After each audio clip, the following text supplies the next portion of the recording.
عما يتساءلون عن النبأ العظیم. یہاں سے اللہ تبارک و تعالیٰ نے 30ویں پارے کی شروعات ہے. منکرین قیامت کی باتوں کا اللہ تعالیٰ تذکرہ کر رہے ہیں کہ جو لوگ قیامت کا انکار کرتے تھے، پھر ان کا اللہ نے یہاں تذکرہ کیا کہ کس طریقے سے وہ جھوٹے ہیں اور ان کے خیالات غلط ہیں.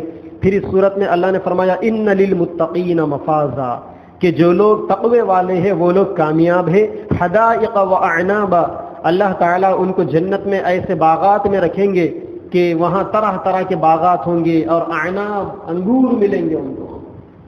جنت کی نعمتوں کا تذکرہ. وکواعب اترابا، اور ایسی عورتیں اللہ تعالیٰ ایسی حوریں دیں گے جن حوروں کی بالکل نوخیز بیچلر بالکل ورجین لڑکیاں ہوں گی اور ان کے سینے ابھرے ہوئے ہوں گے بالکل، یعنی دیکھنے میں جو ہے بہت اللہ تعالیٰ جو ہے جنتیوں کی بیویوں کا تذکرہ فرما رہے. پھر آگے اللہ نے فرمایا یوم یقوم الروح والملائکۃ صفا، کہ قیامت کے دن کی منظر کشی اللہ نے بیان فرمائی کہ کیسے قیامت کے دن آخرت میں فرشتے صف بنا کر اللہ تبارک و تعالیٰ کے عرش کا طواف کریں گے. پھر آگے سورہ نازعات شروع ہو رہی ہے. نازعات کہتے ہیں کھینچنے کو. والنازعات غرقا والناشطات نشطا، اللہ نے قسم کھائی ہے ان فرشتوں کی جو کافروں کی روحوں کو کھینچیں گے اور مومنین کی روحوں کو نرمی سے کھینچیں گے. پھر اللہ نے موسیٰ علیہ السلام کا تذکرہ کیا. هل اتاک حدیث موسیٰ اذ ناداہ ربہ بالوادی المقدس طویٰ. پھر اس کے بعد سورہ عبس و تولی شروع ہو رہی ہے. عبس کے معنی ہے ناخوش ہونا. ایک دفعہ اللہ کے نبی کے پاس قریش کے بڑے بڑے سردار آ کر بیٹھے تھے. اتنے میں ایک نابینا اندھے صحابی حضرت عبداللہ ابن ام مکتوم آ کے بیٹھے. حضرت عبداللہ ابن ام مکتوم اللہ کے نبی سے بات کرانا چاہتے تھے، لیکن اللہ کے نبی کو تھوڑا سا ناگوار محسوس ہوا. آپ یہ چاہتے تھے کہ بھائی یہ تو مسلمان ہی ہے نا، یہ مکہ کے کافر ہیں، بڑے بڑے لیڈر ہیں، اگر یہ لوگ میری بات ان سے میں اچھی بات کروں اور یہ لوگ اگر ایمان قبول کر لے تو ان کی وجہ سے پورا مکہ جو ہے ایمان قبول کر لے گا. تو یہ چونکہ اللہ کے نبی تھوڑا سا یہ صحابی کی طرف آپ نے نظر انداز کیا تو اللہ کو یہ ادا پسند نہیں آئی. اللہ نے کہا کہ آپ ان کی چکر میں کسی ایک ایمان والے کو مت چھوڑیے. عبس وتولى ان جاءه الاعمى وما يدريك لعله يزكى او يذكر فتنفعه الذكرى. اللہ نے فرمایا کہ آپ کو ان کی چکر میں نہیں، ایک یہ ایمان والے کی فکر کرنی چاہیے کہ آپ ان کی چکر میں پڑے رہے، یہ ناراض ہو کر اٹھ کر چلے گئے، پہلے ان کو منانے کی ضرورت ہے. پھر اس کے بعد اللہ نے قیامت کا نقشہ کھینچا. فَإِذَا جَاءَتِ الصَّاخَّةُ، جب فرشتہ سور پھونکے گا قیامت آئے گی. یوم یفر المرء من اخیہ، بھائی بھائی سے بھاگے گا. وَأُمِّهِ وَأَبِيهِ، لوگ اپنے ماں سے اپنے باپ سے بھاگیں گے. وَصَاحِبَتِهِ وَأَخِيهِ، لوگ اپنے دوستوں سے بھاگیں گے، اپنے بھائیوں سے دور ہو جائیں گے. لِكُلِّ امْرِئٍ مِّنْهُمْ يَوْمَئِذٍ شَأْنٌ يُغْنِيهِ، جس آدمی کا عمل اچھا ہوگا وہی آدمی وہاں پر بے فکر اور بنداس رہے گا. پھر آگے اللہ نے سورہ تکویر، تکویر کے معنی ہے لپٹنا. اس صورت میں اللہ نے قیامت کے منظر کو بیان کیا. اذا الشمس کورت، کہ جب اللہ تعالیٰ سورج کو لپیٹ دیں گے. واذا النجوم انکدرت، جب ستارے ٹوٹ کر گریں گے. واذا الجبال سیرت، پہاڑ ہواؤں میں اڑیں گے. واذا العشار عطلت واذا الوحوش حشرت. پوری قیامت کے منظر کو اللہ نے یہاں پر بیان کیا. پھر سورہ انفطار، انفطار کے معنی بھی پھٹنے کے ہیں. اذا السماء انفطرت، جس دن آسمان پھٹ جائے گا اس کا تذکرہ ہے. پھر سورہ مطففین کا تذکرہ. مطففین کہتے ہیں ناپ تول میں کمی کرنے کو، ناپنے میں تولنے میں ڈنڈی مارنے کو. اللہ نے یہاں پر فرمایا ویل للمطففین، جو لوگ تولنے میں ڈنڈیاں مارتے ہیں ان لوگوں کے لیے ہلاکت اور بربادی ہے. پھر اللہ نے یہاں پر دو جماعتوں کا تذکرہ فرمایا. ایک علیین کی جماعت جو جنتیوں کی جماعت، اور ایک سجیین کی جماعت جو دوزخیوں کی جماعت. پھر آگے اللہ نے سورہ انشقاق، انشقاق کے معنی پھٹنے کے ہیں. پھر یہاں بھی قیامت کا تذکرہ ہے. اور اس صورت کے اندر اللہ تعالیٰ جنتیوں کو دائیں ہاتھ میں نام اعمال ملنے کا اور جہنمیوں کو بائیں ہاتھ میں نام اعمال کے ملنے کا تذکرہ فرما رہے. پھر آگے ایک صورت ہے سورہ بروج. بروج کہتے ہیں خندق کو، بروج کہتے ہیں خندق کو. یہاں پر اللہ تعالیٰ نے اصحاب اخدود کی طرف، ایک قوم تھی اصحاب اخدود نام کی، کہ جب وہ مسلمان ہو گئے تو ان کے بادشاہ کو غصہ آیا اور ان کے بادشاہ نے اس قوم کو جو ہے زندہ جلا دیا، خندقیں کھول کر آگ میں ڈال دیا. پھر کیسے اللہ تعالیٰ نے وہ خندقوں کو، آگ کی خندقوں کو باغ بنا دیا، اس کا تذکرہ. پھر اس پارے کے اندر ایک سورت ہے سورہ طارق. والسماء والطارق، قسم ہے آسمان کی اور تاریخ کی. تاریخ کے معنی ہے رات کو آنے والے. وما ادراک ما الطارق. پھر آگے اللہ تعالیٰ نے فرمایا فلینظر الانسان مما خلق. انسان کو دیکھنا چاہیے کہ میں کیسے پیدا کیا گیا, کس چیز سے پیدا کیا گیا. پھر اس پارے میں ایک سورت ہے سورہ اعلیٰ. ہم کہتے ہیں نا سبحان ربی الاعلیٰ, اللہ نے کہا سبح اسم ربک الاعلیٰ, اپنے رب کی تسبیح بیان کرو جو بلند و بالا رب. پھر آگے سورہ غاشیہ ہے. غاشیہ کے معنی ہے چھا جانے کے, چونکہ قیامت چھا جائے گی تو اللہ تعالیٰ نے اس کے اندر غاشیہ کا تذکرہ فرمایا. اور مکہ کے کافروں کو اللہ نے مثال دے کر بتایا افلا ينظرون الى الابل كيف خلقت. کیا تم نہیں دیکھتے کہ اللہ نے اونٹ کو کیسا پیدا کیا. وَإِلَى السَّمَاءِ كَيْفَ رُفِعَتْ. دیکھو اللہ نے آسمان کو کیسا اونچا بنایا. وَإِلَى الْجِبَالِ كَيْفَ نُصِبَتْ. دیکھو اللہ نے کیسا پہاڑوں کو, دیکھو پورے گلف میں جگہ جگہ پہاڑ. وَإِلَى الْأَرْضِ كَيْفَ فُتِحَتْ. اور دیکھو اللہ نے زمین کو کیسا پلین بنایا.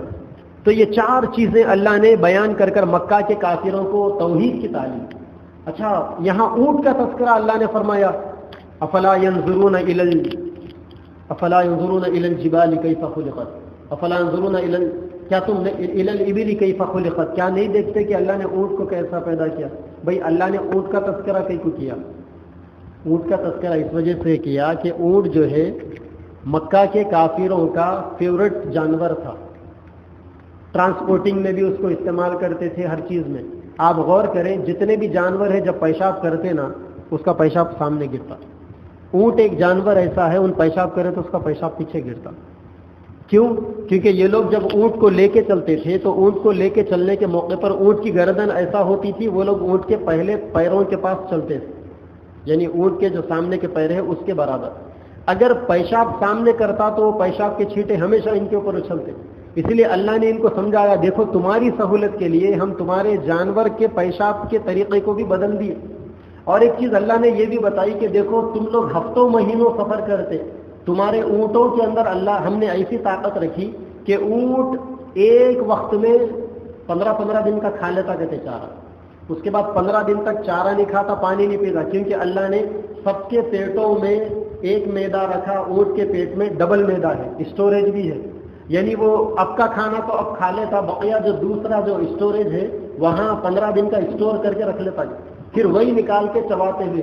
اللہ نے ان یعنی اونٹ کی مثال دے کر ان لوگوں کے ذہنوں کو جھنجھوڑا. دیکھو ہم اتنے بڑے رب ہیں, ہم نے ایسے جانور کو تمہارے لیے پیدا کیا, پھر بھی تم ہمارا انکار کرتے. پھر آگے اللہ نے سورہ فجر بیان کیا. اس سورت کے اندر اللہ تبارک و تعالی نے فجر کے وقت کی قسم کھائی. قوم عاد کا, قوم سمود کا, فرعون کے قوم کا اس میں تذکرہ ہے. پھر آگے اللہ نے سورہ بلد بیان کیا. اس سورہ بلد کے اندر ایک کلدہ نامی ایک پہلوان تھا جو اپنے آپ کو جو ہے پتہ نہیں کیا کیا کہتا تھا. اللہ تعالیٰ نے اس کی کئی ایک مثالیں بیان کی اس سورت کے اندر. پھر سورہ شمس ہے جس میں اللہ نے سورج کی قسم کھائی. پھر سورہ لیل ہے جس میں اللہ نے رات کی قسم کھائی. پھر سورۃ الضحیٰ ہے جس میں اللہ تعالیٰ نے چاشت کے وقت کی, ہم چاشت کی نماز پڑھتے نا, اس کی قسم کھا کر اپنی قدرت کے کرشمے بیان کیے. پھر آگے جو ہے سورہ علم نشرح ہے. اس سورت کے اندر اللہ نے اپنے نبی کے دل کی تسلی کی بہت ساری باتوں کو بیان کیا. پھر سورہ والتین ہے, تین کے معنی انجیر. اللہ نے والتین والزیتون, انجیر اور زیتون کی قسم کھائی کیونکہ یہ جنت کے پھل ہیں. یہاں سے علماء کہتے ہیں کہ جو لوگ انجیر اور زیتون کا کثرت سے استعمال کریں گے انہیں کوئی بڑی بیماری نہیں آ سکتی, ہمیشہ اس کا استعمال کرنا چاہیے. اور اللہ نے فرمایا کہ زیتون کو کھاؤ اور زیتون کو اپنا تیل جسم پر لگا کر مالش بھی کرو, کیونکہ اللہ نے اس کو ایک مبارک درخت سے پیدا کیا ہے. اللہ نے سورہ 3 میں یہ فرمایا لقد خلقنا الانسان فی احسن تقویم, کہ ہم نے انسان کو ایک بہترین سانچے میں ڈالا. پھر آگے اللہ نے سورہ علق بیان کیا اقرأ باسم ربک الذی خلق, اسلام کی پہلی نازل ہونے والی یہ آیت ہے. پھر سورہ قدر ہے انا انزلناہ فی لیلۃ القدر جس کے اندر شب قدر کا تذکرہ. پھر سورہ بینہ ہے جس کے اندر اللہ تعالیٰ نے توحید کے دلائل کو مکمل کر دیا. پھر سورہ زلزال ہے اذا زلزلت الارض زلزالہا, قیامت کا تذکرہ. پھر سورہ عادیات ہے, قیامت کا تذکرہ. پھر سورہ قاریعہ ہے, قیامت کا تذکرہ.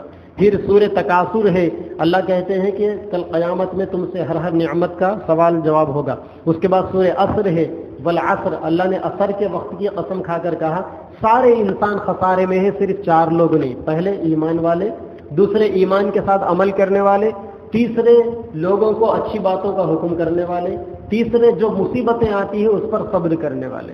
تو گویا یہاں اللہ نے چار چیزیں بیان کی.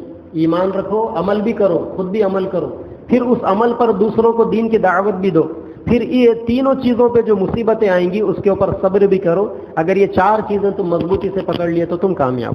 پھر آگے اللہ نے سورہ ہمزہ کو بیان کیا. اس کے اندر اللہ نے فرمایا جو لوگ کنجوسی کرتے ہیں، چغل خوری کرتے ہیں، بخل کرتے ہیں، لوگوں میں عیب نکالتے ہیں، یا لوگوں کو طعنے دیتے ہیں، یا لوگوں کا مذاق اڑاتے ہیں، وہ سارے کے سارے لوگ برباد ہونے والے. پھر علم ترا کا سورہ ہے جسے سورہ فیل کہا جاتا ہے، جس میں اللہ نے وہ ابرہا کے لشکر کے اوپر کنکریوں کے مار کر ختم کرنے کا تذکرہ کیا. پھر سورہ قریش ہے، لإیلاف قریش کا تذکرہ. پھر سورہ ماعون ہے، انا اعطیناک الکوثر کا سورہ ہے. پھر سورہ کافرون ہے جس میں توحید کا تذکرہ. پھر سورۃ العصر ہے، والعصر. اللہ نے پھر یہاں پر جو ہے اذا جاء نصر اللہ والفتح ورأیت الناس يدخلون فی دین اللہ، فتح مکہ کی اللہ نے بشارت دی. پھر سورہ لہب ہے جس کے اندر ابو لہب کا تذکرہ ہے جو نبی کا چچا تھا، نبی کو بددعا دیا تھا. اس صورت میں اللہ نے اس کو اور اس کے بیوی کو بھی جو ہے بددعا کے جملے. پھر سورہ اخلاص ہے، قرآن مجید کی جو ہے دوسری چھوٹی سورت جس میں اللہ نے بہت سی چیزوں کو، اللہ کی توحید کو اور اللہ کی خوبیوں کو بیان کیا. پھر اس کے بعد قرآن مجید کے وہ جو 2 مشہور صورتیں ہیں، سورہ فلق قل اعوذ برب الفلق قل اعوذ برب الناس، ان دونوں صورتوں میں چونکہ اللہ کے نبی کے اوپر ایک بندہ جادو کر دیا تھا اور اللہ کے نبی کے بال کو لے کے جا کے منتر پڑھ کے 11 گھیٹیاں مارا تھا اور لے کے جا کے ایک پتھر کے نیچے چھپا کے وہ بال کو گاڑ دیا تھا. اللہ تعالیٰ فرشتے کو بھیجے، فرشتہ وہ بال لے کر آ کر نبی کو دیے. اب گھیٹیاں تو بال کے کون کھول سکتے؟ اللہ نے کہا کہ یہ 2 صورتوں کی ایک ایک آیت پڑھتے جاؤ، ایک ایک گھیٹی خود بخود کھلتے جاتی. چنانچہ اللہ کے نبی جب 2 صورتیں مکمل پڑھ لیے، 11 آیتیں، تو یہ 11 کے 11 گھیٹیاں کھل گئے، آپ کا جادو ختم ہو گیا. پھر اس کے بعد وہ بال جلا دیے گئے. اسی لیے کہتے ہیں کہ اپنے بال کسی دوسروں کو نہیں دینا، بالوں کے اوپر سب سے تیز جادو ہوتا. شاید یہی وجہ ہے ہماری گھر کی عورتیں بچپن میں بالوں کو کیا توڑ کے پھینک دیتی تھی. یا بعض بزرگوں کو دیکھا گیا داڑھی کے بال نکلتے ہیں تو اس کو کتر کر پھینک دیتے. ہم لوگ یہ جو وہ آتے نا بالاں لے کر جو ہے بگے دینے والے یا چیزیں نہیں دینا چاہیے ایسا. تو بہرحال قرآن مجید کا ماشاءاللہ اللہ کے فضل و کرم سے خلاصہ مکمل ہو گیا ہے.